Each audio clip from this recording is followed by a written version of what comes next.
भोपाल में शिक्षा का मंदिर व्यापार का अड्डा बन चुका है। क्या आप जानते हैं कि आपके बच्चे की किताबों की लिस्ट स्कूल नहीं बल्कि किताब माफिया तय कर रहे हैं। सरकारी राजपत्र को ठेंगा दिखाकर निजी स्कूल और चुनिंदा बुक सेलर्स 70% कमीशन का खेल खेल रहे हैं।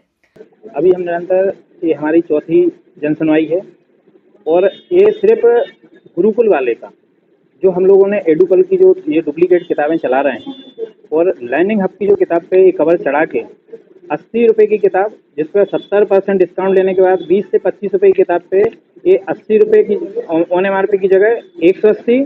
और इसके बाद इनने अभी नया हमने जो DO साहब में इनकी किताबें जो जमा करी हैं और उन किताबों का इन्हें 250 रुपये रेट कर दिया है। नया रेट 250 रुपये आ गया इनका।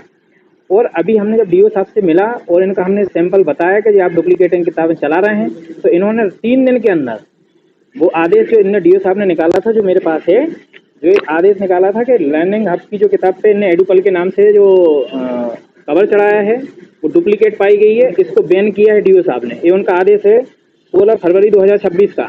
और उसी आदेश को इनने प्रेशर डलवाया या मैनेज किया, इसको इनने 19 तारीख को कैंसिल करवा दिया।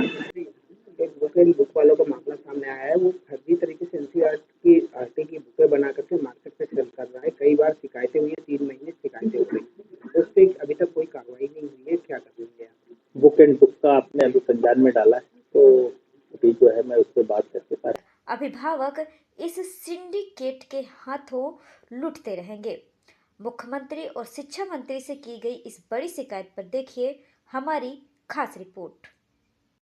मध्य प्रदेश की राजधानी भोपाल शिक्षा का एक मुख्य स्थान, जहां बहुत दूर दूर से लोग आकर यहां शिक्षा ग्रहण करते। उसके बावजूद भी यहां पर कुछ ऐसे माफिया सक्रिय हैं जो बच्चों का भविष्य अंधकार में डालते हैं।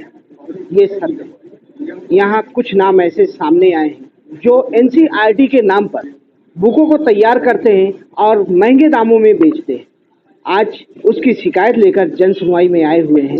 हम बात करेंगे क्या था मामला, क्यों आए। जी क्या नाम है आपका? देवेंद्र तिवारी, अखिल भारतीय हिंदू महासभा से संगठन मंत्री। हम निरंतर चौथी बार इसमें आए हैं जन सुनवाई में। अभी तक कोई कार्रवाई नहीं हो रही गुरुकुल के नाम पर। Gurukul books and books, Frank stationery और बुक्स एंड बुक्स, ये 4 काउंटर सिर्फ 2 लोग चला रहे हैं, विनय अग्रवाल और सत्येंद्र अग्रवाल। और इनके पास आज की डेट में 80 से 90% स्कूल मिशनरी के कर रहे हैं, भोपाल डायसिस से कर रहे हैं। और सारे स्कूलों में एडुपल के नाम से जो खुद का पब्लिकेशन चला रहे हैं वो डुप्लीकेट है। उस पे लर्निंग हब्स के पब्लिकेशन की किताबों पर वो अपने मर्जी का रेट डाल रहे हैं और उसका कवर हटा के इनने अभी हमने जब जो आपने एक बात कही कि अपनी मर्जी का रेट डाल रहे हैं, आपने इस चीज को कैसी पुष्टि की कि वो गलत रेट डाल रहे हैं? आप कैसी इसकी पुष्टि करते हैं? हमारे पास लर्निंग हब्स की और एडुपल के सैंपल के किताबें थी हमारे पास। हमने साक्ष्य एकत्रित किए और हमने वो सैंपल DO साहब के पास रखा। जब जो DO साहब ने वो उसको गलत पाया, उनने इस किताब को 16 तारीख को बैन कर दिया कि ये कोई भी किताब स्कूल में नहीं लगेगी। इनके रेटों में काफ़ी अंतर पाया गया, 200% से ज़्यादा, 80 और 180। इनने 3 दिन के अंदर वही किताबें दिल्ली से छपवा ली।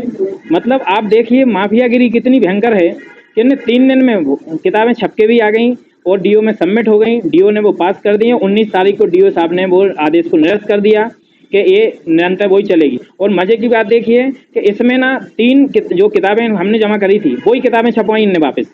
और वही किताबों पे इनने QR जो बनाया है उस पर हमने जब स्कैन करा DO में जाके तो उस पर 230 रुपये रेट आ रहा है। और इनने 80 की जगह उन दोनों लर्निंग हब्स पे एडुपल पे 250 रुपये रेट कर दिया। मतलब 1 महीने के अंदर, 1 से 1.5 महीने के अंदर इन्हें 3 रेट कर दी, 80, 180 और अब 250। और QR स्कैन करने पे 230 रुपये रेट आ रहा है। हम DO में गए, हमने DO का QR जब यहाँ पे उनकी बुक्स का QR स्कैन करा तो वहाँ पे हमने पाया कि 230 रुपये रेट है QR पे, जबकि ऑन MRP इनने 250 कर दी, लर्निंग हब्स की भी 250 कर दी। तो अभी तक मतलब ये अब 80 रुपये में जो किताब चला रहे थे 180 में, 80 रुपये की किताब 180 में चला रहे थे, अब इनने और बड़ा लूटने का तरीका निकाल दिया कि 250 रुपये में लूटेंगे इस बार।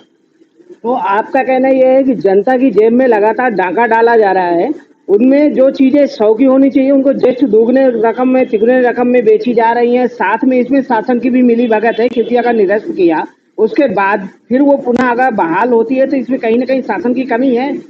अब ये तो आप भी समझ सकते हैं और सब लोग समझ रहे हैं इस चीज़ के लिए कि कहाँ किसकी कितनी मिली भगत है।